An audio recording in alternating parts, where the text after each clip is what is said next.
1వ తేదీ ఫిబ్రవరి నెల 2025వ సంవత్సరం. ఈ రోజు దేవుని వాగ్దానము. యెహెజ్కేలు 18వ అధ్యాయము 32వ వచనము. మరణము నందువాడు మరణము నందుటను బట్టి నేను సంతోషించువాడను కాను, కావున మీరు మనస్సు త్రిప్పుకొనుడి, అప్పుడు మీరు బ్రతుకుదురు. ఇదే ప్రభువగు యెహోవా వాక్కు. సహోదరి సహోదరులారా, మనల్ని ఎంతగానో ప్రేమిస్తున్న గొప్ప దేవుడు ప్రభువు. ఏ ఒక్కరు నశించిపోవడము ప్రభువునకు ఇష్టముండదు. మన పాపములను బట్టి మనల్ని శిక్షించడానికి ప్రభువునకు ఒక్క క్షణం చాలు.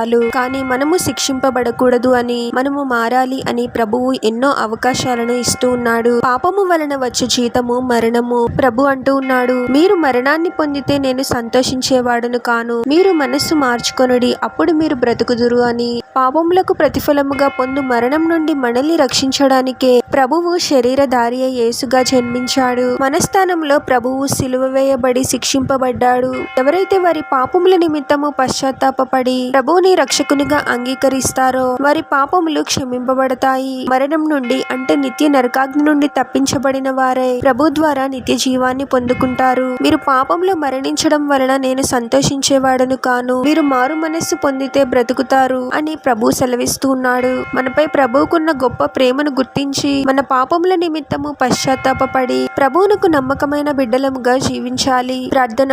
పరిశుద్ధుడోగు ప్రభువా, మీ పరిశుద్ధమైన పాదాలకు వేలాది వందనాలు, స్తుతులు, స్తోత్రాలు చెల్లించుకున్నాము తండ్రి. మరొక నూతన దినంలోనికి మమ్మల్ని క్షేమంగా ప్రవేశింపచేసిన దేవా మీకే స్తోత్రం ప్రభువా. మమ్మల్ని నిత్య నరకాగ్ని నుండి రక్షించడానికి ఆ స్థానంలో మీరు సిలువ వేయబడ్డారు ప్రభువా. మీరు మా కోసం చేసిన త్యాగాన్ని గుర్తించగలిగే హృదయాన్ని మాకు దయచేయండి తండ్రి. మీకు వ్యతిరేకంగా మేము చేసిన ప్రతి తప్పుని, పాపాన్ని క్షమించండి ప్రభువా. మా హృదయాలలో నిజమైన పశ్చాత్తాపాన్ని కలిగించండి తండ్రి. పరిశుద్ధాత్మ శక్తితో మమ్మల్ని నింపండి తండ్రి. నీతివంతమైన పరిశుద్ధమైన జీవితాన్ని జీవించడానికి మాకు సహాయం చేయండి ప్రభువా. ప్రతిదినము వాక్యాన్ని ధ్యానిస్తూ మీకు లోబడి నమ్మకమైన వారముగా జీవించడానికి మాకు సహాయం చేయమని ఈ ప్రార్థనలో ఏకీభవిస్తున్న ప్రతి ఒక్కరిని పేరు పేరున దీవించి ఆశీర్వదించి అభిషేకించమని, వారు చేసే ప్రతి పనిలో మీరే వారికి తోడుగా ఉండి వారిని అన్ని కీడుల నుండి, అపాయాల నుండి మీరే వారిని రక్షించమని ఈ మా మనవులన్నీ యేసుక్రీస్తు వారి పరిశుద్ధ నామంలో అడిగి వేడుకొనుచున్నాము తండ్రి. ఆమేన్.